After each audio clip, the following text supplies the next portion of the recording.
जय श्री श्याम। श्याम भक्तों, श्याम नाम जो भगत जपता है उसका भाग्य बदल जाता है। नाम जप से उस मनुष्य के सारे पाप खत्म होकर उसकी हर एक मनोकामना पूरी होती है। बहुत सारे ऐसे भी भगत होते हैं बाबा श्याम के, जो सुख में बाबा श्याम को सुमिरन नहीं करते हैं, दुख में बाबा श्याम को याद करते हैं। ऐसे किसी भी भगत को नहीं करना चाहिए। हम सुख में भी बाबा श्याम को सुमिरन करेंगे तब दुख हमारे नज़दीक भी नहीं भटक सकता है, बाबा श्याम की कृपा से। इसने भी बाबा श्याम पे विश्वास करके किसी भी कार्य में आगे बढ़े हैं, उनकी जीत अवश्य हुई है। इसी एक सत्य कहानी आप सभी श्याम भक्तों के लिए लेके आए हैं। इस सत्य कहानी को पूरा अवश्य देखना। श्याम भक्तों, सत्य कहानी में आगे बढ़ने से पहले बाबा श्याम से यही प्रार्थना करते हैं, हे बाबा श्याम, जो भी भगत आपकी महिमा को लाइक करे, चैनल को सब्सक्राइब करे, उसके सारे संकट समाप्त कर देना, उसकी हर एक मनोकामना पूरी करना बाबा श्याम। हमारे बाबा श्याम से यही अरदास है। आज की सत्य कहानी है ईसा जी की। ईसा जी बताते हैं, इतनी ज़्यादा परेशानी थी मेरे जीवन में, जिसके कारण मैं काफ़ी ज़्यादा परेशान हो चुकी थी। मेरे को इस परेशानी से बाहर निकलने का रास्ता कहीं से भी नज़र नहीं आ रहा था। और बाबा श्याम की कृपा मेरे पे ऐसी हुई कि इस परेशानी को समाप्त कर दिया खाटू वाले बाबा श्याम ने। वही अनुभव आप सभी श्याम भक्तों को मैं सुनाने जा रही हूँ। मेरा नाम निशा है। मैं एमपी के छोटे से गांव में रहती हूँ। आगे निशा जी बताते हैं कि सबसे बड़ी समस्या मेरे घर में ये थी कि मेरी शादी नहीं हो पा रही थी, जिसके कारण मेरे माता पिता बहुत ज़्यादा परेशान थे। वे हर लोगों को बोलते थे पर बात नहीं बन पा रही थी। इसके कारण मेरे माता पिता आए दिन परेशान रहने लगे। तो वक्त के साथ मेरी उम्र बढ़ती ही जा रही थी। मेरी उम्र 30 के पार हो चुकी थी। मैं पूजा पाठ भी करती थी, फिर भी मेरी बात नहीं बन पा रही थी। काफ़ी ज़्यादा परेशान हो चुके थे घर वाले। मैं प्रेमानंद महाराज जी की वीडियो देखा करती थी। तब प्रेमानंद महाराज की वीडियो देखने के बाद में मेरे को लगा कि मेरे को नाम जप करना चाहिए।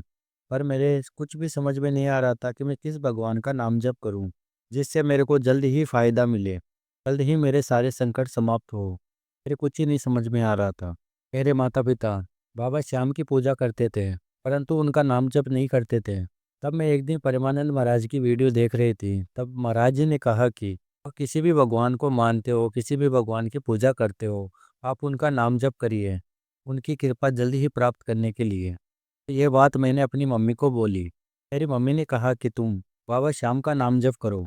बाबा श्याम हारे का सहारा है, कलयुग का जागृत देवता है बाबा श्याम, तुम उनका नाम जप करो। और मेरी मम्मी ने कहा कि जो कलयुगी अवतार विष्णु अवतार है बाबा श्याम, उनका नाम जप करोगी तुम तो भोलेनाथ की कृपा तो स्वतः ही हो जाएगी तुम पर। फिर मैं अपनी मम्मी की बात मान गई। फिर मैं कंफ्यूज में हो गई, मैं जय श्री श्याम बोलूं क्या श्याम बोलूं। मेरे कुछ भी समझ में नहीं आ रहा था कि मैं बाबा श्याम का नाम जप कैसे करूं। तब मैंने खाटू वाले श्याम से प्रार्थना की कि हे बाबा श्याम, आप मेरे को रास्ता दिखाओ कि मैं नाम जप कैसे करूं, कुछ भी समझ में नहीं आ रहा है। तब एक दिन मैं प्रेमानंद महाराज जी की वाणी सुन रही थी। तब आपके चैनल की वीडियो आई नाम जपो वाली।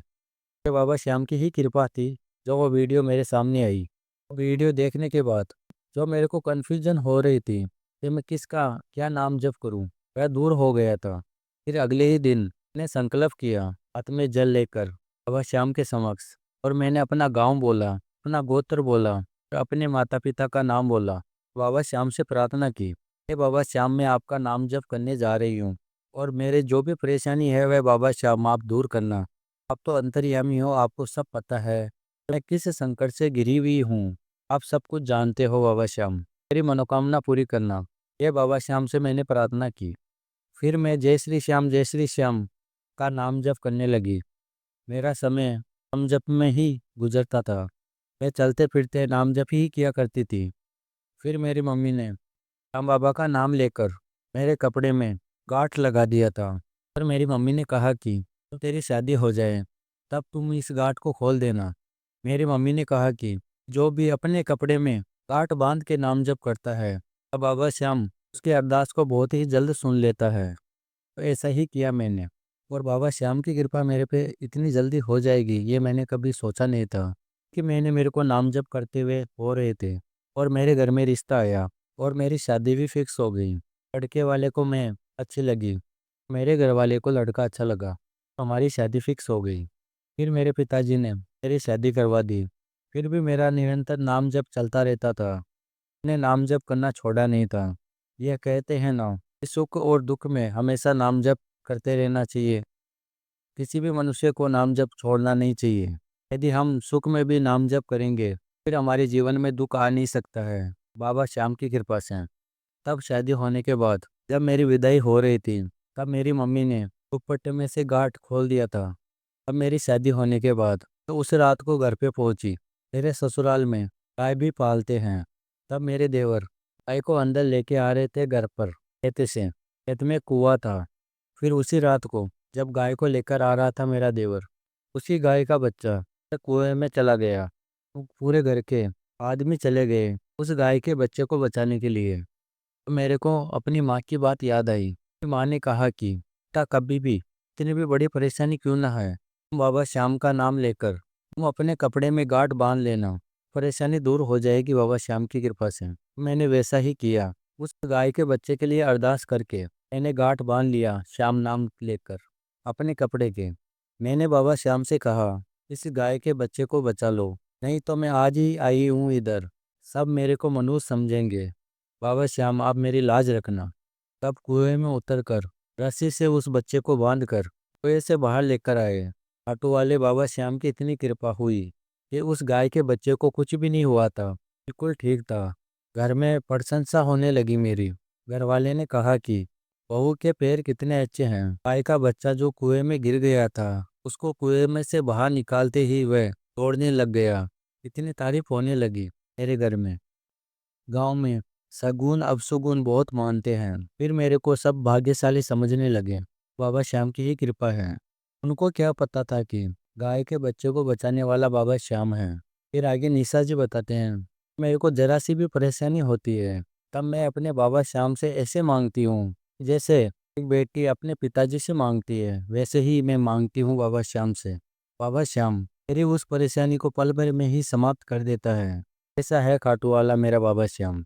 नाम जप के प्रभाव से बाबा श्याम की कृपा मेरे पे ऐसी हो रही है। सभी श्याम भक्तों से बस यही कहना चाहती हूँ कि पूरे विश्वास के साथ में बाबा श्याम का नाम जप करिए और इससे आपके भी बाबा श्याम सुनेगा। आपके भी बहुत ही जल्द संकट समाप्त कर देगा। यही सभी श्याम भक्तों से मैं कहना चाहती हूँ अपने इस अनुभव में। तो श्याम प्रेमियों, आज हमने सुनाया निशा जी की सत्य कहानी। यदि बाबा श्याम की महिमा आपको पसंद आई है तो इसको लाइक कर देना। अगर आप नए आए हो इस चैनल पे तो इस चैनल को सब्सक्राइब करके और भी श्याम भक्तों के साथ में इस बाबा श्याम की महिमा को शेयर करना, ताकि कोई भी श्याम प्रेमी दुखी या परेशान ना रहे और उनकी भी दुख तकलीफ बाबा श्याम की कृपा से बहुत जल्द दूर हो। श्याम भक्तों, मिलते हैं अगली वीडियो में। बाबा श्याम की कृपा आपके ऊपर सदा के लिए बनी रहे। जय श्री श्याम सभी श्याम भक्तों को।